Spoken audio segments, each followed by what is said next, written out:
They are rage, brutal, without mercy.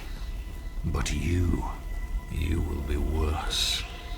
Rip and tear until it is done.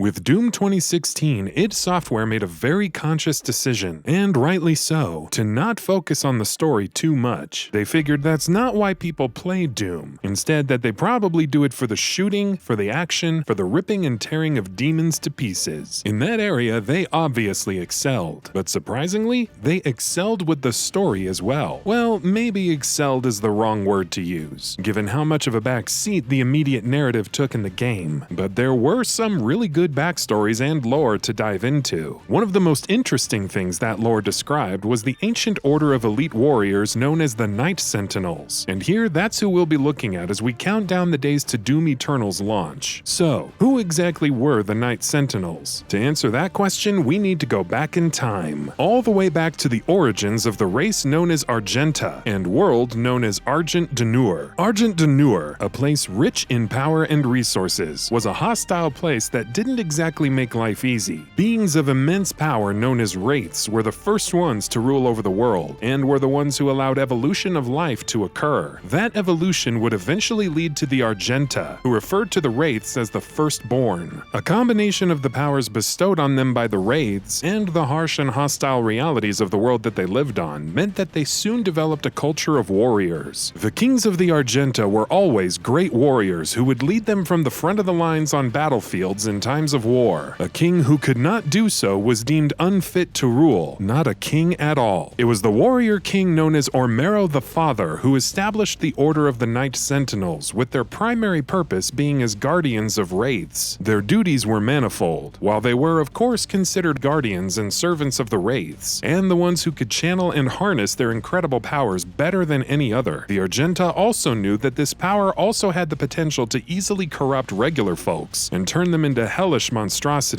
And so the Night Sentinels had another purpose: to act as something of a check on the powers of the wraiths, and to make sure that they didn't wreak absolute havoc on the world. The Night Sentinels had ties to another group known as the Order of the Daig, who were an order of priests. Their ties to the Wraith Call, the fearsome and awesome powers of the wraiths, allowed the Argenta through the years to gain an incredible mastery over magic and technology, and these efforts were hugely responsible for the establishment of the Night Sentinels. Years hence, during the rule of King Etrix of Argent D'Nur, the Argenta civilization had progressed to impressive heights, and this would capture the attention of other realms and beings. One such race was the Maker, a race of supposedly angelic beings hailing from the supposedly heavenly realm of Erdan. The leader of the Maker, known as Khan Maker, saw the great promise of the flourishing people of Argent D'Nur, as well as the promise of the great power that rested in that realm, more specifically the power that rested in Sentinel Prime, the dimension that the Night Sentinels called their home. Khan Maker wanted the powers and rich resources of Sentinel Prime for herself, and so she devised a plan. She made her existence and the existence of all Maker known to the Argenta, more specifically to the Order of the Daig. Over the years, she recruited many allies who would be loyal to her and the Maker among the Order, and among all of the Argenta, by granting them great gifts and powers. By the time of the rule of King Novik, the Khan Maker had corrupted the Order of the Daig completely. All of this culminated in a fateful civil war that tore Argent D'Nur apart. On one side fought the Loyalists, led by the Night Sentinels and bestowed with the powers of the Wraith Call, while on the other side fought the Order of the Daig and those loyal to the Maker. The powers of the Wraiths, however, proved to be much too strong, and so when Khan Maker saw that the Order of the Daig would not be able to beat the Loyalists in the conflict, she enlisted other allies. She turned to the Dark One, the ruler of Hell, and enlisted his legions to her war, fighting back against the Wraith Call and the Night Sentinels with renewed vigor. And yet the Wraith Call and the fearsome warriors of the Night Sentinels still proved to be too much for her. Well, almost. The conflict had, of course, claimed many lives, and one of these was the son of a man named Valen. Valen was a Night Sentinel and would go on to become known as the Betrayer, and it's pretty clear what that name implies. The legions of Hell saw the death of Valen's son as an opportunity that they could take advantage of. A lowly Hell priest prince by the name of Daeg Grav struck a bargain with Valen. He told him that the forces of hell would bring his son back to life if he did something for them in return, and so he became their inside man. The betrayer led Daeg Grav and his cabal to the Wraiths, and while they slept, Grav cursed them, with him and the other hell priests stealing their powers for themselves. This proved to be a devastating blow that turned the tide of the war. Argent D'Nur was defeated and absorbed into the realm of hell. The forces of hell also stole all Argent energy, which led to the creation of the Well, the source of this power, while the betrayer's son was revived as the monstrosity known as the Icon of Sin. By the time Doom 2016 begins, the Night Sentinels have all died out, all except one. Based on bits and pieces scattered throughout the game, it's very likely that the Doomslayer was once a Night Sentinel himself, perhaps even the leader of the Night Sentinels. If he wasn't, it's a known fact that he at least fought with them against the forces of hell. Either way, the Night Sentinels respected and followed the Slayer. But though the Night Sentinels have died out, their story is going to continue. The Maker are going to be a major antagonistic force in Doom Eternal, while it's also been confirmed that the Betrayer and the Icon of Sin will be featured in the game. Meanwhile, Doom Eternal will also have enemies known as Marauders, who used to be Night Sentinels who would defect to the Order of the Daeg and align themselves with the Maker and Hell Priest during the conflict before the fall of Argent D'Nur, and would be resurrected as Marauders after they perished in battle. It's clear then that the Night Sentinels and the battles that they fought will continue to have an impact in Doom Eternal in more ways than one, and if Doom 2016 is any indication of what's to come, we can be assured of the fact that the story and lore in Doom Eternal will be worth watching out for.